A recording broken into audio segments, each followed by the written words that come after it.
ಅದೇ ರೀತಿಯಾಗಿ air India plane ಕೂಡ ಬರ್ತಾ ಇತ್ತು ರನ್ವೇಯಿಂದ ದಾಟಿ ಈ ಮರ ಏನು ಕಾಣ್ತಾ ಇದೆ ಈ ಮರಕ್ಕೆ ಮೊದಲಿಗೆ ಡಿಕ್ಕಿ ಆಗುತ್ತೆ. वो पूरा टेरेस था और उसके नीचे ही कैंटीन था, कैंटीन रूम था. हाँ, जैसे टेरेस पे टकरा ना, डायरेक्ट टेरेस नीचे गिर गया.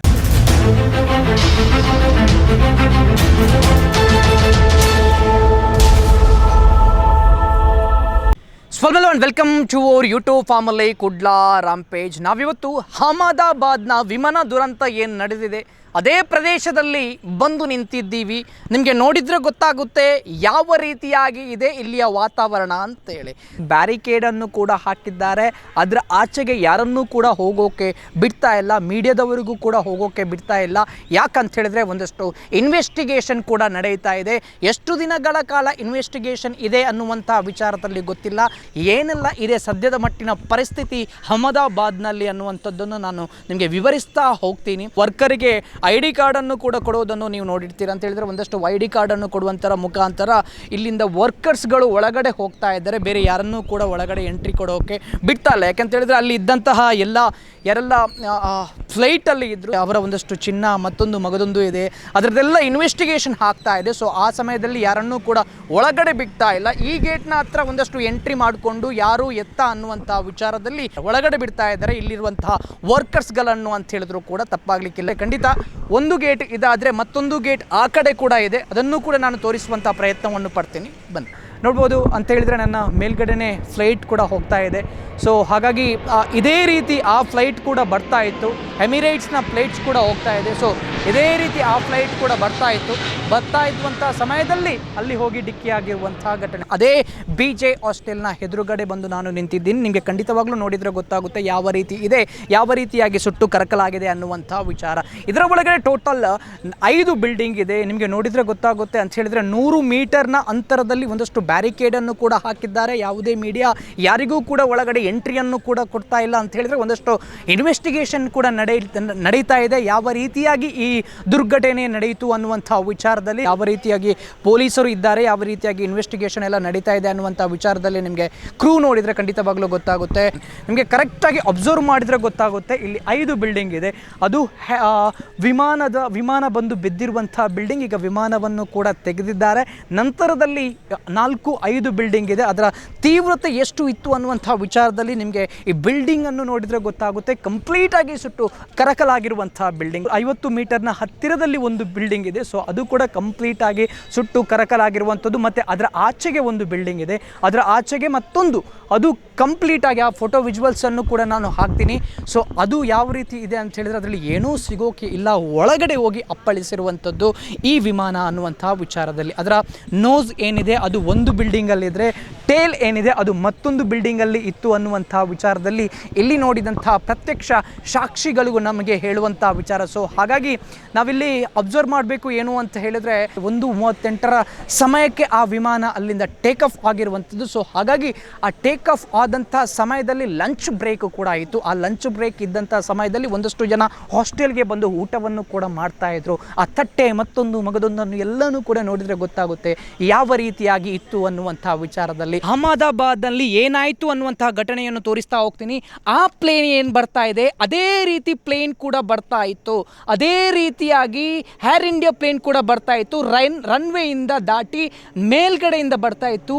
ಮೇಲ್ಗಡೆಯಿಂದ ಬರ್ತಾ ಇದ್ದಂಥ ಪ್ಲೇನ್ ಏನಾಯಿತು ಅಂತ ಹೇಳಿದರೆ ಇಲ್ಲಿ ನೋಡಿದರೆ ನಿಮ್ಗೆ ಗೊತ್ತಾಗುತ್ತೆ. ಇಲ್ಲೊಂದು ಮರ ಕಾಣ್ತಾ ಇದೆ, ಅದು ಅಷ್ಟು ಎತ್ತರದಲ್ಲಿ ಹೋಗ್ತಾ ಇದೆ. ನೋಡಿ, ಆ ಪ್ಲೇನ್ ಅಷ್ಟು ಎತ್ತರದಲ್ಲಿ ಹೋಗ್ತಾ ಇದೆ. ಆದರೆ ಈ ಪ್ಲೇನ್ ಏನಾಯಿತು ಅಂತ ಹೇಳಿದರೆ ನೇರವಾಗಿ ಏರ್ಪೋರ್ಟ್ನಿಂದ ರನ್ವೇಯಿಂದ ದಾಟಿ ಸರಿಸುಮಾರು ರನ್ವೇಯಿಂದ 2-3 ಕಿಲೋಮೀಟರ್ನ ನಂತರ ಇರುವಂಥ ಈ ಪ್ರದೇಶಕ್ಕೆ ಬಂದಾಗ ಅದಕ್ಕೆ ಮೇಲೆ ಹೋಗೋಕ್ಕಾಗಿಲ್ಲ ಅಂತ ಹೇಳಿದ್ರೆ ಎಲ್ಲರೂ ಹೇಳೋ ಪ್ರಕಾರ 600ರಿಂದ 1000 ಮೀಟರ್ ಅಷ್ಟೇ ಮೇಲ್ಗಡೆ ಹೋಗಿದೆ. ಆ ಮೀಟರ್ನ ಮೇಲ್ಗಡೆ ಹೋದ ನಂತರ ಏನೋ ಟೆಕ್ನಿಕಲ್ ಇಶ್ಯೂ ಆಗಿ ನಂತರದಲ್ಲಿ ಅದಕ್ಕೆ ಫ್ಲೈ ಆಗೋಕ್ಕಾಗಿಲ್ಲ, ಕೆಳಗಡೆ ಬಿದ್ದಿರುವಂಥದ್ದು ಅನ್ನುವಂಥ ವಿಚಾರದಲ್ಲಿ. ಸೊ ಹಾಗಾಗಿ ಅದು ಈ ಮರ ಏನು ಕಾಣ್ತಾ ಇದೆ ಈ ಮರಕ್ಕೆ ಮೊದಲಿಗೆ ಡಿಕ್ಕಿ ಆಗುತ್ತೆ. ನಂತರ ಅದರ ಸೈಡಲ್ಲಿ ಒಂದು ಪೋಲ್ ಟೈಪ್ ಕಾಣ್ತಾ ಇದೆ ನಿಮಗೆ. ಸೊ ಆ ಪೋಲ್ ಟೈಪ್ ಕಾಣ್ತಾ ಇದೆ, ಆ ಪೋಲ್ಗೆ ಕೂಡ ಡಿಕ್ಕಿಯಾಗಿ ನಂತರ ಇರುವಂಥದ್ದೇ BG ಹಾಸ್ಟೆಲ್. ಅದು BG ಹಾಸ್ಟೆಲ್ಗೆ ಡಿಕ್ಕಿ ಆಗುತ್ತೆ. ಅಲ್ಲಿ ಬಿ ಜಿ ಹಾಸ್ಟೆಲ್ನ ಕ್ಯಾಂಟೀನ್. ಅದು ಕ್ಯಾಂಟೀನಿಗೆ ಡಿಕ್ಕಿ ಹೊಡೆಯುತ್ತೆ.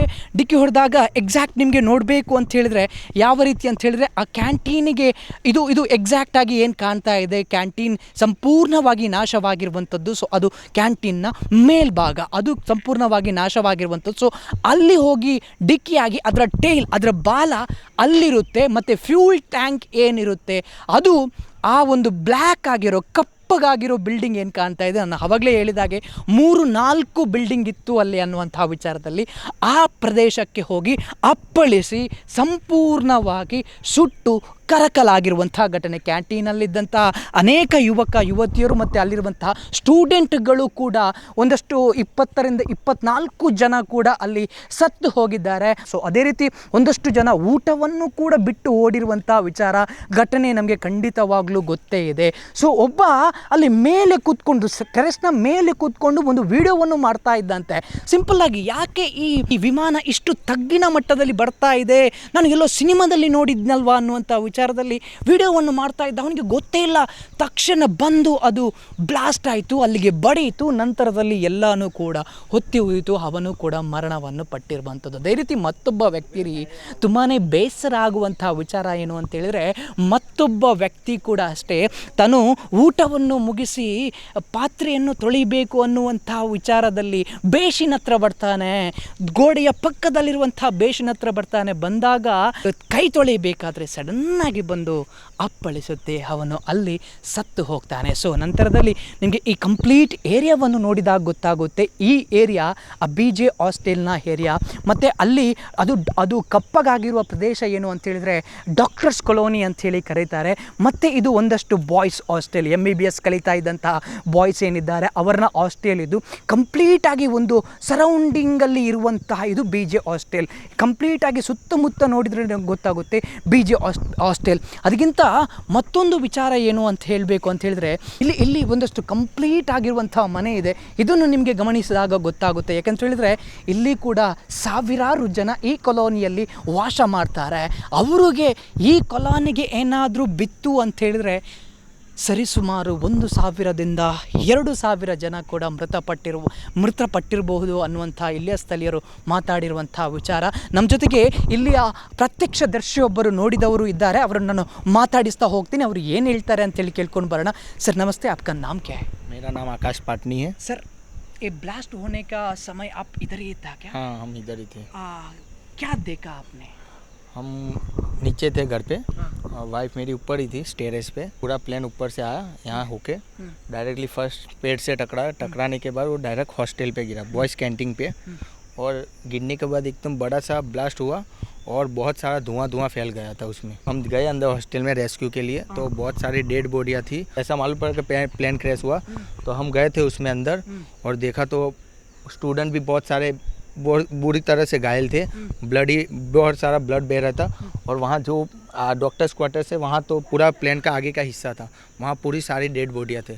और डेड बॉडियों की इतनी हालत ख़राब थी, वो मंजर बहुत भयंकर था. और बॉडी को हम पकड़े तो ऐसे जैसे नीचे मिट्टी गिर रही उस तरह उसका मांसपेशियाँ सब गिर रहा था. पब्लिक एकदम से डर गई थी और सब अफरा तफरी मच गई थी. यहाँ पे सब यहाँ पब्लिक यहाँ भागे वहाँ भागे और पूरे 1 किलोमीटर के अंदर में पूरा धुआं ही धुआं और बर्निंग यानी बोले फायर का जैसा वो माहौल हो गया था. और यहाँ पे बहुत सारे कुत्ते चिड़िया पेड़ सब जल गए थे. बिल्डिंग में तो ऐसे सुनने में 60 डॉक्टर लंच ब्रेक था खाने के लिए आए थे.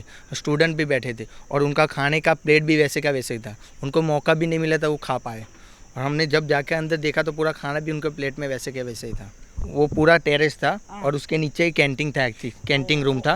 टेरेस को हाँ, जैसे टेरेस पे टकरा ना डायरेक्ट टेरेस नीचे गिर गया. अभी तो यहाँ हम लोकल पब्लिक हम एयरपोर्ट पे एकदम सटीक नज़दीक रह रहे हैं. अभी तो जितनी बार प्लेन निकल रहा है उतनी बार डर लग रहा है कि भाई वापस गिर ना जाए प्लेन. और एक बहुत ಭಯಾನಕ ಹಾದಸ हो गया है जो अभी हम कभी भूल नहीं पाएंगे. ಇದಿಷ್ಟು ಇಲ್ಲಿಯ ಸ್ಥಳೀಯರು ಕೂಡ ಹೇಳುವಂಥ ಮಾತು ಅಂತ ಹೇಳಿದರೆ, ಅಲ್ಲಿ ನೀವೇನು ನೋಡ್ತಾ ಇದ್ದೀರಿ ನೋಡಿ, ಅದು ಕಂಪ್ಲೀಟಾಗಿ ಬ್ಲಾಸ್ಟಾಗಿ ಒಂದು ಮಹಡಿ ಬಿದ್ದಿರುವಂಥದ್ದು. ಅದು ಅಡಿಯಲ್ಲಿ ಒಂದು ಮಹಡಿ ಇರುತ್ತೆ, ಅದರ ಅಡಿಯಲ್ಲಿ ಒಂದು ಕ್ಯಾಂಟೀನ್ ಇರುತ್ತೆ. ಕ್ಯಾಂಟೀನಲ್ಲಿ ಊಟ ನೋಡ್ಬೋದು.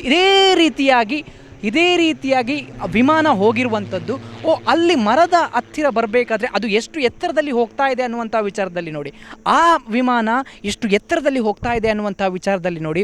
ಆದರೆ ಏರ್ ಇಂಡಿಯಾ ವಿಮಾನ ಅಷ್ಟು ಎತ್ತರಕ್ಕೆ ಹೋಗೋಕ್ಕಾಗಲೇ ಇಲ್ಲ. ಏನು ಟೆಕ್ನಿಕಲ್ ಪ್ರಾಬ್ಲಮ್ ಅನ್ನುವಂಥ ವಿಚಾರದಲ್ಲಿ ಖಂಡಿತವಾಗ್ಲೂ ನಮಗೆ ಗೊತ್ತಿಲ್ಲ. ಅದೇ ರೀತಿ ಒಂದು ಮಹಡಿ ಇತ್ತು. ಸೊ ಆ ಮಹಡಿನ ಅಡಿಯಲ್ಲಿ ಊಟ ಮಾಡ್ತಾ ಇದ್ದಂತಹ ಹಾಸ್ಟೆಲ್ನ ಒಂದಷ್ಟು ಹುಡುಗರು ಊಟ ಮಾಡ್ತಾ ಇರುವಂಥ ಸಮಯದಲ್ಲಿ ಸಡನ್ನಾಗಿ ಬಂದು ಅಪ್ಪಳಿಸುತ್ತೆ. ಸೊ ಹಾಗಾಗಿ ಸಡನ್ನಾಗಿ ಬಂದು ಕ್ರ್ಯಾಶ್ ಆಗುತ್ತೆ, ಸಂಪೂರ್ಣವಾಗಿ ಸುಟ್ಟು ಕರಕಲಾಗಿರುವಂತಹ ಘಟನೆ.